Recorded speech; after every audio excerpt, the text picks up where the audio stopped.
So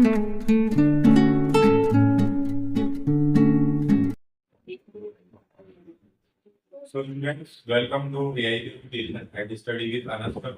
Today I will be starting class 12 Business Study chapter number 1 और आज की class में हम स्टार्ट करेंगे 1.4 कोऑर्डिनेशन कॉन्सेप्ट एंड इम्पोर्टेंस। यानी जो हमारा बिजनेस हम जब स्टार्ट करते हैं तो कोई बिजनेस करते हैं पार्टनरशिप वाला या फिर कोई मैनेजमेंट करते हैं, जब बिजनेस करते हैं उसके अंदर मैनेजमेंट होती है, तो उस मैनेजमेंट के रिलेटेड हम कितनी कोऑर्डिनेशन रख रहे हैं अपनी ग्रुप एक्टिविटीज में वो यहाँ सीखेंगे। सबसे पहले मैं डेफिनेशन आपकी कोऑर्डिनेशन की। तो different management experts have defined coordination from different point of view. लेकिन कई सारे मैनेजमेंट जो एक्सपर्ट्स हैं जो डिफाइन करते हैं कि मैनेजमेंट किस तरीके से करी जानी चाहिए, मैनेजमेंट किस तरीके से करी जानी चाहिए, वो बताते हैं कि जो कोऑर्डिनेशन होती है वो एक पॉइंट ऑफ व्यू नहीं है, उसके कई सारे पॉइंट ऑफ व्यू हो सकते हैं, किसी भी तरीके की हो सकती है कोऑर्डिनेशन। अब जब हम कोई ग्रुप एक्टिविटी करते हैं तो हमें इंट्रो समझ ही नहीं पाएंगे तो वो क्या ग्रुप एक्टिविटी सक्सेसफुल नहीं हो पाएगी। तो इसी तरीके से जो मैनेजमेंट के अंदर कोऑर्डिनेशन होती है वो कई सारे डिफरेंट पॉइंट ऑफ व्यू से की जाती है। अब हमारे पास नेक्स्ट टॉपिक मिलता है coordination the essence of management, यानी मैनेजमेंट के अंदर कोऑर्डिनेशन का क्या रोल है। सबसे पहले हमारे पास आता है, तो वो लास्ट में पढ़ेगा है फंक्शंस ऑफ मैनेजमेंट। तो जैसे हमारे फंक्शंस होते हैं मैनेजमेंट बस उसके अंदर कोऑर्डिनेशन का शब्द जोड़ लिया, बस जब ये सेम है हमारे पास। तो फर्स्ट आता है हमारे पास कि जब बिजनेस के अंदर मैनेजमेंट करी जाए तो फर्स्ट ऑफ ऑल हमारे पास होना चाहिए कोऑर्डिनेशन किसके अंदर, कोऑर्डिनेशन ऑफ प्लानिंग। प्लानिंग के अंदर कोऑर्डिनेशन होनी चाहिए, जितने भी हमारे मेंबर्स हैं बिजनेस के वो उन सभी की अपनी अपनी राय होनी चाहिए कि ये प्लान इस तरीके से वर्क करे या फिर ये इस तरीके से। क्योंकि जो डिफरेंट टाइप्स के पर्सन आपस में बैठते हैं, आपस में बातचीत करते हैं, अपने अपने पॉइंट ऑफ व्यू रखते हैं, तो उससे क्या होता है हर एक प्लानिंग एक अच्छी तरीके से खुल पाती है और हर एक का सोचने का नजरिया थोड़ा बढ़ जाता है। तो इस तरीके से क्या होती है कोऑर्डिनेशन होनी चाहिए हमारी प्लानिंग के अंदर, और कोऑर्डिनेशन प्लानिंग के बाद इसमें आनी चाहिए कोऑर्डिनेशन आनी चाहिए ऑर्गेनाइजिंग में, या उसकी जगह एंड लिखिए कोऑर्डिनेशन एंड प्लानिंग, फिर कोऑर्डिनेशन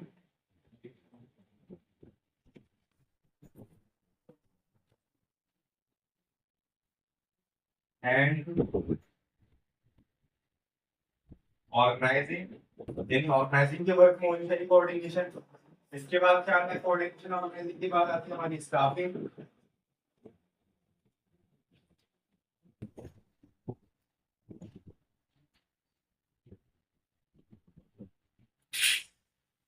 फोर्थ पे आती है कोऑर्डिनेशन डायरेक्टिंग, और फिफ्थ पे आती है हमारी कोऑर्डिनेशन एंड कंट्रोल। ठीक है, तो इन सभी के अंदर क्या होनी चाहिए हमारी कोऑर्डिनेशन होनी चाहिए, सभी हम आगे बढ़ पाते हैं बिजनेस के अंदर। तो इनकी मीनिंग क्या दी जाती है ये बुक के अंदर, सबसे पहले हम बात करते हैं कोऑर्डिनेशन एंड प्लानिंग। तो इसमें बता रखा है the process of coordination the activity of an organisation being at the planning stage itself. Planning it is undertaken by the top management keeping in mind the all activities for the organization.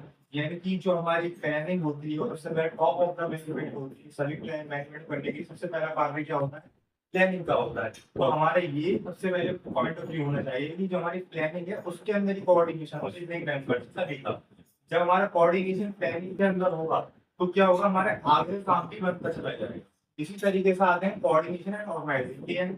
Planning हम कर चुके हैं और planning करने के बाद हम उसको ऑर्गेनाइज कर रहे हैं अपने वर्क को, तो उसमें क्या कर रहे हैं उस ऑर्गेनाइजिंग करने के वर्क के अंदर भी कोऑर्डिनेशन होना चाहिए कि उस वर्क को किस तरीके से ऑर्गेनाइज किया जाए। इसकी डेफिनेशन क्या बता रखी है, according to plan organisation structure is developed, जैसे कि मैंने आपको बताया।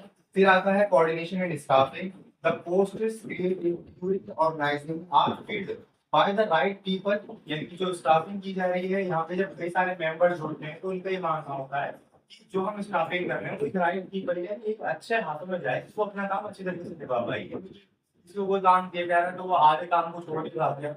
इस तरीके से स्टाफिंग के अंदर होनी चाहिए हमारी कोऑर्डिनेशन, तभी हमारे क्या होता है स्टाफिंग का वर्ड वो सक्सेसफुल अचीव कर पाता है और हम गोल अचीव कर लेते हैं।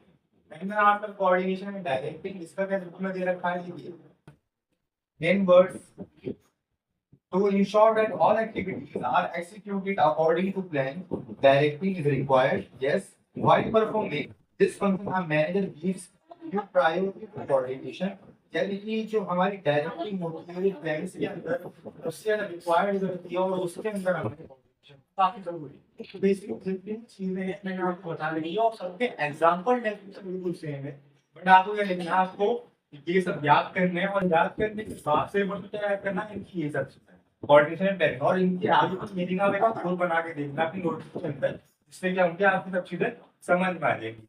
अब नेक्स्ट टॉपिक की तरफ मूव करते हैं। नेक्स्ट टॉपिक क्या है तो स्टूडेंट्स, इसके बाद हमें टॉपिक मिलता है कि coordination is needed to all levels of management, यानी जो मैनेजमेंट के हर एक कार्य होते हैं उसके अंदर क्या होता है, कोऑर्डिनेशन की देयर जरूरत होती है। तो इसकी डेफिनेशन पढ़ते हैं। देखिए, coordination is needed at all levels of management, यानी कि कोई भी मैनेजमेंट का कार्य हो, किसी भी लेवल का हो, उसके अंदर coordination is most of the important part. So coordination is the responsibility of all managers, यानी कि जितने भी मैनेजमेंट के अंदर, कंपनी के अंदर, ऑर्गेनाइजेशन के अंदर जितने भी मैनेजर्स होते हैं उनकी रिस्पांसिबिलिटी होती है आपस में कोऑर्डिनेशन बना के रखना, एक आपस में कोऑर्डिनेट करना।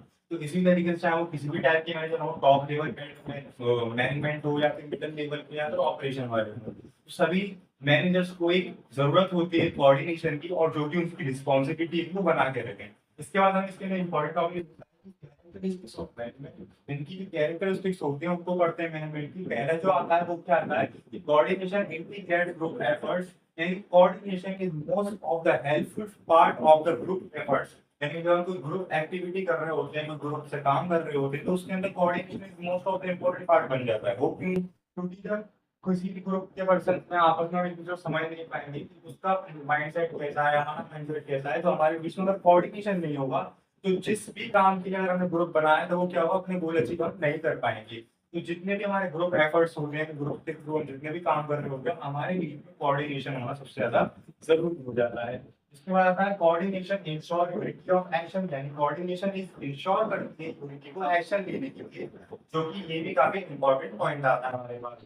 फिर आता है कोऑर्डिनेशन का कंटिन्यू प्रोसेस, जैसे कि मैनेजमेंट की कंटिन्यू प्रोसेस होती है कि मैनेजमेंट अगर हो जाए तो वो चलती रहती है, इसी तरीके से कोऑर्डिनेशन हो जाती है वो भी कंटिन्यू प्रोसेस रहती है, चलती रहती है, आपस में जब कोऑर्डिनेट कर लेते हैं तो। फिर आता है fourth point, coordination is all pervasive function, यानी कोऑर्डिनेशन ये नहीं सिर्फ और सिर्फ बिजनेस पॉइंट ऑफ व्यू से की जाए, कोऑर्डिनेशन जो है वो हर एक तरीके के काम के अंदर की जा सकती है, चाहे पॉलिटिकल पार्टी हो, चाहे किसी भी तरीके का काम हो। Coordination is all pervasive function, coordination हर एक फंक्शन के अंदर यूज होती है। And then after fifth point आता है हमारा, coordination is the responsibility of all manager, यानी कोऑर्डिनेशन रिस्पांसिबिलिटी होती है हर एक मैनेजर को, वो आप इसमें कोऑर्डिनेशन बना के रखें, चाहे वो टॉप लेवल हो, मिडिल लेवल पे, या फिर ऑपरेशन में सर्वाइवल वाले हों।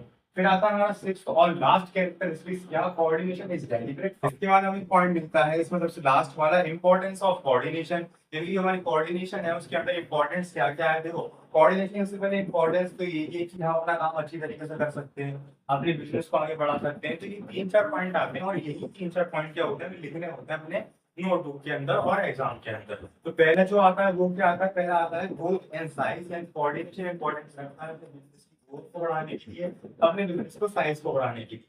ठीक है, जब हम कोऑर्डिनेशन हमारे ग्रुप एफर्ट्स में होगी, हमारी मैनेजमेंट की मेंबर्स में होगी, तभी हमारा बिजनेस क्या पाएगा, ग्रोथ कर पाएगा, अपने साइज को इंक्रीज कर पाएगा। फिर आता है functions, functional differentiation and functional of an organization are divided into interventions and department.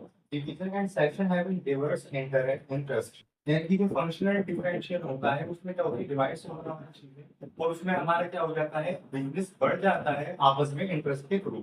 और क्या बोलते हैं, to satisfy the diverse interest of a various department, the process of linking their activities is accomplished by coordination. Yes, ये सब चीजें तो होती हैं, और इसमें कुछ important point दे रखे हैं। The organization there may be separate department of finance, production, marketing, or human resources. All these departments may have own object policies and their own style of working. All departments are individual, are independent. सभी चीजों का वही मतलब पता रखना है जो मैंने आपको बताया है कि कोऑर्डिनेशन क्या होती है, फंक्शन होती है, जो कि लास्ट में बेसिक पढ़ा था अभी। और लास्ट में क्या आता है स्पेशलाइजेशन। इसका मतलब क्या रहता है कि in modern organisation specialist are required to face the complexities of modern technology. यानी कि जब मॉडर्न टेक्नोलॉजी की तरफ बढ़ते हैं तो उसमें क्या रहता है coordination is the most of the important and then specialist usually think that they only are qualified to evaluate, judge and decide according to their professional criteria. This thinking to specialize leads to conflict amongst the different specialists as well as other in the organization. So basically कहने का मतलब ये है कि चाहे importance of coordination सभी का मतलब क्या और मीनिंग सभी का सेम ही आ रहा है, चाहे उसका नाम बदल दिया जा रहा है। जैसे कि यहाँ पे लिख रहा है coordination integrates of group efforts, तो वहां क्या लिख रहा है कि अगर कोऑर्डिनेशन करेंगे तो अपने ग्रुप को बढ़ा पाएंगे और साइज को बढ़ा पाएंगे। तो सभी के पॉइंट्स तो जो है वो लगभग सेम ही आते हैं और सबके मतलब भी सेम ही है। तो हमारे यहाँ आज क्लास के अंदर इस चैप्टर 11 चैप्टर, तो आज की क्लास के अंदर हमारा चैप्टर नंबर 1 कंप्लीट होता है। नेक्स्ट क्लास से स्टार्ट करेंगे हम यूनिट 2 जो कि काफी इंटरेस्टिंग चैप्टर है और उसके अंदर और भी कई सारी चीजें नहीं सीखेंगे। अगर आज की क्लास की वीडियो में आपके किसी भी टॉपिक के अंदर कोई डाउट हो या कोई भी चीज समझ में ना आई हो तो आप कमेंट सेक्शन में